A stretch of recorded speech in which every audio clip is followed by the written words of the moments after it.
Hi friends, welcome to NAS Hostel Classes. Friends, today we are going to learn about the citizenship of India.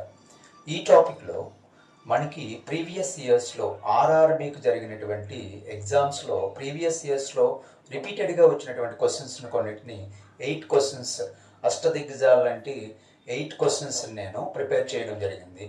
So ఇప్పుడు డైరెక్ట్గా మనం ఆ క్వశ్చన్స్లోకి వెళ్దాం. First question చూడండి. Which of the following article of Indian Constitution describes for new states?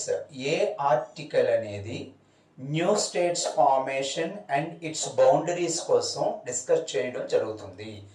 According to Indian Constitution, which article is describes about the states and its boundaries? Article 1, Article 2, Article 10, Article 3.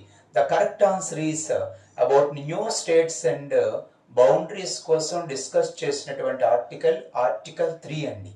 మరి option ఏలో ఇచ్చినటువంటి article దేనికోసం చెప్తుంది sir అంటే union of states కోసం.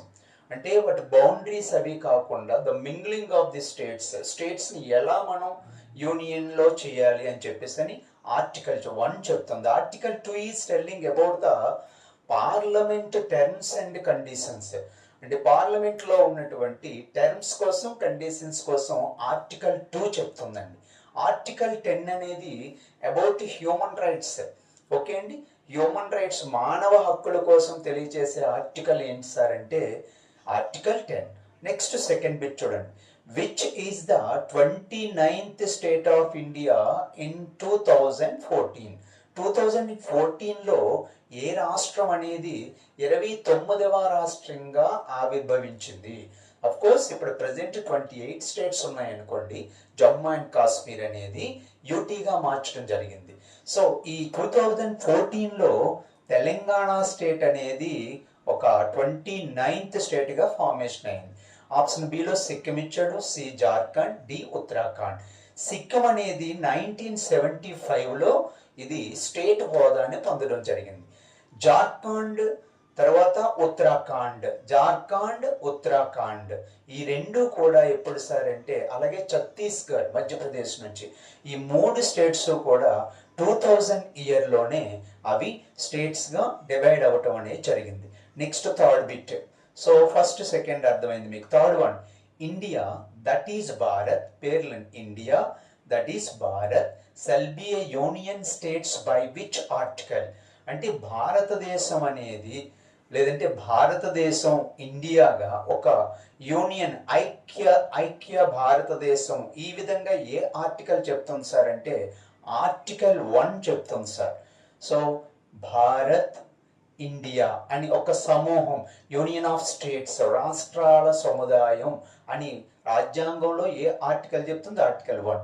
Article 4 ఏం చెప్తుంది sir అంటే స్టేట్ రీఆర్గనైజేషన్ యాక్ట్ 1956 లో ఉన్న విషయాలన్నీ కూడా ఆర్టికల్ 4లో ఉంచారు. Article 6 is telling about the migration people from Pakistan నుంచి మైగ్రేట్ అయినటువంటి పీపుల్కి ఉన్నటువంటి ఫెసిలిటీస్ కోసం ఆర్టికల్ 6లో చెప్తుంది. Article 8 is telling about the citizens rights. అంటే భారతదేశంలో ఉన్నటువంటి పౌరులకు ఉన్న హక్కుల కోసం ఆర్టికల్ 8 చెప్తుంది. Article 1 telling about the union of states or Bharat India. Article 4 telling about the State Reorganization Act. Article 6 telling about the migration from the Pakistan. Article 8 telling about the citizens' rights. Next fourth one, the states of Maharashtra and Gujarat were created in dash year. ఇది question. So ఇది ఏ ఇయర్లో Maharashtra Gujarat states అనేవి create చేయడం జరిగింది? ఎక్కడి నుంచి? బాంబే నుంచి. Already మనం ముందు వీడియోలు చూసాం, చెప్పాం కూడా విషయం. 1960లో బొంబాయి తాలూకా ఆ ప్రోవిన్స్ నుంచి మహారాష్ట్ర గుజరాత్ని 2 రాష్ట్రాలుగా డివైడ్ చేయింది 1960. 1961లో గోవా, డయ్యూ డామన్. 1962లో నాగాలాండ్ అనేది ఒక స్టేట్ ఫార్మేషన్ అయింది. 1959లో ఇంట్రడక్షన్ పంచాయతీస్ అంటే 59లో స్టేట్స్ ఫార్మేషన్ లేదండి. 59 తాలూకా ప్రయారిటీ ఏంటంటే పంచాయతీ రాజ్ అనే దాన్ని, ఆ సిస్టాన్ని రాజస్థాన్ ఆంధ్రప్రదేశ్లో 1959లో ఇంట్రడ్యూస్ చేశారు. ఫస్ట్ రాజస్థాన్ సార్ గ్రామ పంచాయతీ వ్యవస్థని ఎస్టాబ్లిష్ చేసింది ఇండియాలో 1959లో అక్టోబర్ 2న రాజస్థాన్లో, అలాగే ఆంధ్రప్రదేశ్లో అక్టోబర్ 11న చేశారు. Next 5th bit, since the commencement of the constitution which act as provisions relating to citizenship and the laws of citizenship. చూడండి, relating to citizenship, laws of citizenship కోసం ఏ యాక్ట్ అనేది ఏ ఇయర్లో చేశారండి అంటే ద సిటిజన్షిప్ యాక్ట్ ఆఫ్ 1955. ఇది right answer sir. Okay అండి, భారతీయ పౌరసత్వం కోసం భారత రాజ్యాంగంలో చేసినటువంటి సిటిజన్షిప్ యాక్ట్, పౌరసత్వ చట్టం అనేది 1955కు చెందింది. మిగిలినవేవి కాదు సార్. 1950 యాక్ట్ కాదు, 1952 యాక్ట్ కాదు, 1954 యాక్ట్ కూడా లేదు. Next, which of the following mentions part 2? మనకి టోటల్ 12 పార్ట్స్ అనేవి చెప్పుకున్నాం. ఇందులో పార్ట్ 2 అనేది కాన్స్టిట్యూషన్లో దేనికోసం చెప్తుంది? About citizenship. This is the right answer. So fundamental rights అనేవి ఏంటి సార్ అంటే పార్ట్ 3లో ఉన్నాయండి. పార్ట్ 3లో ఫండమెంటల్ రైట్స్ ఉన్నాయి. పార్ట్ 2లో సిటిజన్షిప్ కోసం చెప్తుంది. నెక్స్ట్, ప్రియాంబుల్ అనేది it's not a part, it is one of the part being with the Indian constitution. So కాబట్టి ఇది నో పార్ట్. నెక్స్ట్, ఆప్షన్ డిలో యూనియన్ అండ్ ఇట్స్ టెరిటరీస్, ఇది పార్ట్ 1లో ఉందండి. పార్ట్ 1లో ఉంది. ఇప్పుడు మనకి 3 పార్ట్స్ వరుసగా వచ్చాయి.